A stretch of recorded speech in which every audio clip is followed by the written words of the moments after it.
ആരാണ് മുസ്ലിം എന്ന് ഞാൻ പറഞ്ഞു തരട്ടെയോ? അന്ത്യപ്രവാചകരുടെ അന്ത്യപ്രഭാഷണത്തിന്റെ അവസാന ഭാഗം, അൽ മുസ്ലിമു മൻ സലിമൽ മുസ്ലിമൂന മിൻ ലിസാനിഹി വയദിഹി, ലാ ഇലാഹ ഇല്ലല്ലാഹ് മുഹമ്മദുർ റസൂലുള്ളാഹ് എന്ന ആശയത്തിൽ ഞാൻ വിശ്വസിക്കുന്നു എന്ന് പറഞ്ഞ് മുസ്ലിമായി ജീവിക്കുന്ന ഒരു മനുഷ്യനെ കുറിച്ച് നാവുകൊണ്ടോ തന്റെ കരുത്തുകൊണ്ടോ ഉപദ്രവം ചെയ്യാത്തവനാണ് മുസ്ലിം.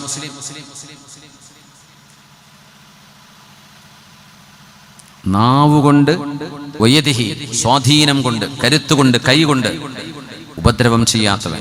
ഒരു മുസ്ലിമിനും അവനിൽ നിന്നൊരു ഉപദ്രവം ഉണ്ടാവാൻ പാടില്ല. ഒരു മനുഷ്യർക്കും ഉണ്ടാകരുത്, ഒരു മുഅ്മിനിന് പ്രത്യേകിച്ചു. മേക്കെട്ട് കയറാൻ ആരും കിട്ടുന്നില്ല. ഇപ്പൊ കിട്ടുന്ന മുഅ്മിനീങ്ങളൊക്കെ മേക്കെട്ട് കയറാൻ. അതിൽ തങ്ങന്മാരുണ്ടാവും, ഉസ്താദന്മാരുണ്ടാവും, സാധാരണക്കാരുണ്ടാകും, പണ്ഡിതന്മാരുണ്ടാകും. മുസ്ലിം എന്ന കാറ്റഗറിയിൽ നിന്ന് പുറത്തു പോകും. ഒന്ന് ആലോചിക്കേണ്ടത് ഗൗരവമാണ്.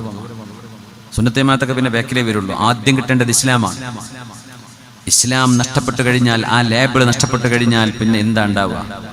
അതുകൊണ്ട് നമ്മുടെ വാക്കുകൾ ശ്രദ്ധിക്കണം, നമ്മുടെ എഴുത്തുകൾ ശ്രദ്ധിക്കണം.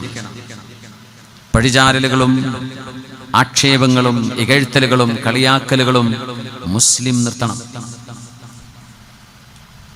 അതിന് മുതിർന്നവർ വഴി കാണിക്കുന്നവരായി മാറണം. പണ്ഡിതന്മാർ ആ ഒരു ദൗത്യം ഇവിടെ നിർവഹിക്കണം. സാധാരണക്കാരെക്കാളും പണ്ഡിതന്മാർ അധപ്പതിച്ചു പോകരുത്. വിവരമുള്ള ആളുകൾ അധിപതിച്ചു പോകരുത്. മുതഅല്ലിമീങ്ങൾ അധപ്പതിച്ചു പോകരുത്.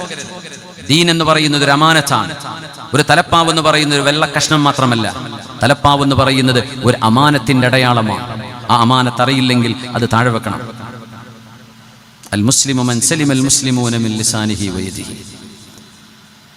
ഒരു മുസ്ലിമിന് പോലും നിങ്ങളുടെ നാവുകൊണ്ടോ നിങ്ങളുടെ സ്വാധീനവും നിങ്ങളുടെ കരുത്തും കൊണ്ടോ നിങ്ങളുടെ എഴുത്തുകൊണ്ടോ ഒരു മുസ്ലിമിന് വേദനിക്കാൻ പാടില്ല.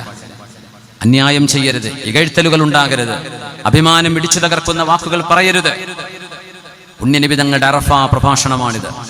അവസാനത്തെ വിടവാങ്ങൽ പ്രസംഗമാണിത്.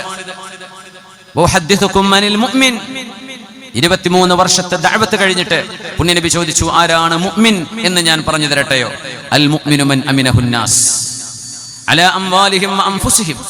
ഒരു മുഅ്മിൻ എന്ന് പറയുന്നത് മറ്റു ജനങ്ങൾക്കെല്ലാം ആ മനുഷ്യനിൽ നിന്ന് ഈ ജനങ്ങളുടെ സമ്പത്തിനോ ശരീരത്തിനോ ഒരു ഉപദ്രവവും ഉണ്ടാവുകയില്ലെന്ന് ആരെക്കുറിച്ചാണോ നിങ്ങൾക്ക് സുരക്ഷ തോന്നുന്നത്, അയാളാണ് മുഅ്മിൻ.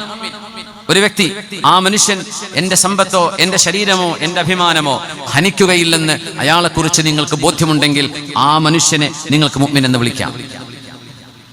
നമ്മളാരും ആരുടെയും ശരീരത്തിനോ അഭിമാനത്തിനോ സമ്പത്തിനോ കളങ്കമുണ്ടാക്കുന്നത് ചെയ്യരുത്, പറയരുത്.